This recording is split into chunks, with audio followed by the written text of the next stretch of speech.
Om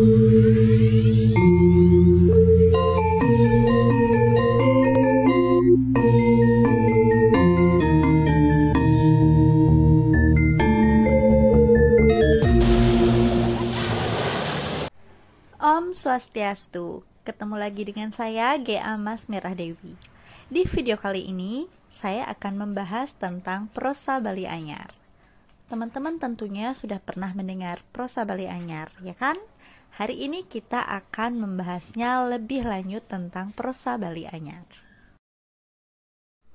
Prosa Bali Anyar dibagi menjadi dua, yaitu cerpen Bali atau kita kenal dengan satwa Bali dan juga novel Bali. Pada video kali ini saya akan lebih fokus menjelaskan tentang cerpen Bali atau satwa Bali. Cerpen Bali inggih punika sastra Bali sane marupa gancaran sane susunan panyuratannya nganutin serana sekadi unsur cerita dalam cerita pendek bahasa Indonesia. Jadi, cerpen Bali atau satwa Bali ini memiliki unsur-unsur yang sama dengan cerpen dalam bahasa Indonesia. Hanya saja, di dalam satwa Bali, mereka menggunakan bahasa Bali. Cerpen memiliki ciri-cirinya sendiri. Yang pertama, lelampahannya nebawa, yaitu memiliki cerita yang pendek. Yang kedua, madue unteng sane nunggal, jadi yang diceritakan hanya satu. Yang ketiga, pregina ring cerpen nunggal, pregina atau tokoh dalam cerita tersebut juga satu.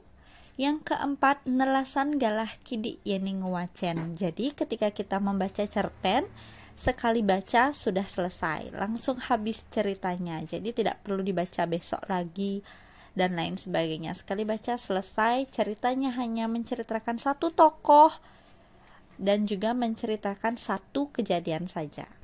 Adapun beberapa contoh cerpen atau satwa Bali seperti Ibalog, Panbalang Tama, Siap Selem, Ibojog, Nitung Kuning, dan lain sebagainya.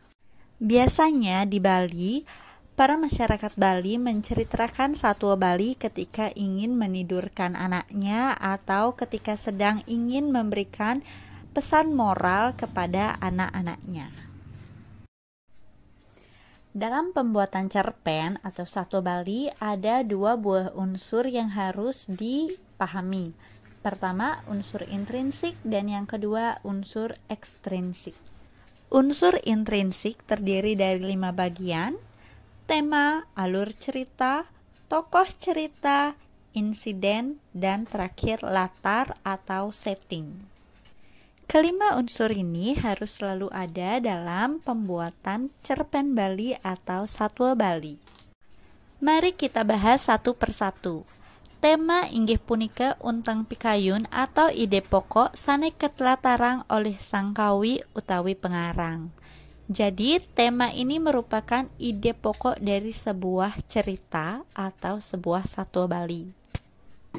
Alur cerita merupakan pemargin cerita saking pengawit nyantos pamuput. Alur cerita ini seperti jalan cerita, bagaimana ceritanya, bagaimana kronologi dari kejadian-kejadian tersebut. Alur cerita dalam satwa Bali ini pun memiliki paletan-paletan alurnya.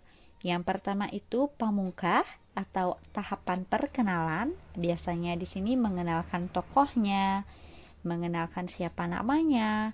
Yang kedua itu ada paletan medalnya newicara, biasanya di sini muncul permasalahan-permasalahan kecil atau permasalahan baru. Yang ketiga itu nincapnya newicara, jadi permasalahan itu semakin membesar, semakin besar permasalahannya dan semakin kompleks.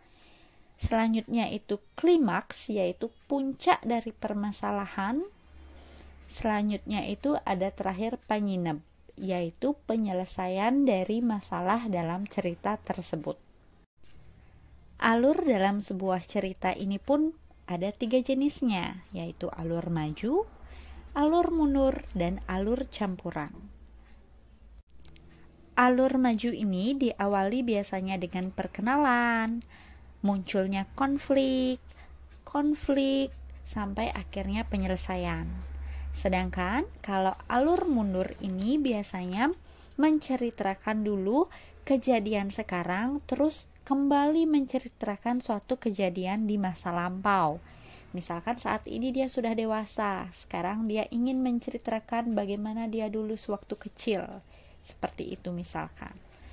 Kalau alur campuran atau alur gabungan ini biasanya berulang menceritakan kejadian saat ini, lagi menceritakan kejadian masa lampau, lagi akhirnya berakhir di saat ini.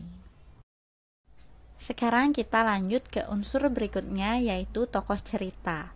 Tokoh cerita merupakan manusia atau beburon sane pinake pergine ring cerita tersebut. Jadi tokoh cerita itu merupakan orang atau hewan yang diceritakan dalam cerita pendek tersebut.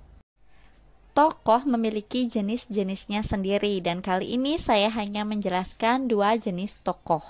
Yang pertama itu ada tokoh protagonis, biasanya kita kenal dengan tokoh yang baik, dan tokoh antagonis biasanya kita kenal sebagai tokoh penyebab dari masalah atau biasa disebut tokoh yang kurang baik.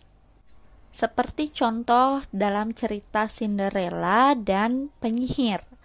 Cinderella itu disebut tokoh protagonis dan penyihir disebut tokoh antagonis. Unsur berikutnya yaitu insiden. Insiden merupakan wicara sane mabuat, sane merupakan konflik. Jadi insiden ini merupakan permasalahannya atau konfliknya dari sebuah cerita. Unsur terakhir yaitu latar utawi setting. Niki merupakan galah pemargi dan cerita. Misalkan entah itu terjadi di hutan atau di pinggir hutan atau di sungai, pada pagi hari atau siang hari atau malam hari. Contohnya dalam cerita Panbalang Tama, ceritanya itu di desa. Sedangkan unsur ekstrinsik itu merupakan nilai moral. Jadi setelah mendengar atau setelah membaca cerita tersebut, apa nilai yang bisa dipetik dari cerita tersebut? Misalkan dalam cerita Ibelog, nilai moral yang bisa dipetik adalah kita tidak boleh menjadi anak yang malas belajar. Jika kita malas belajar, kita menjadi belog dan menjadi serba salah dalam melakukan sesuatu. Sekian video kali ini, semoga bermanfaat untuk teman-teman semuanya. Jangan lupa like, comment, subscribe, and share ke seluruh sosial media yang kalian punya. Akhir kata saya Aturan Pramasanti. Om Santi, Santi, Santi, Om.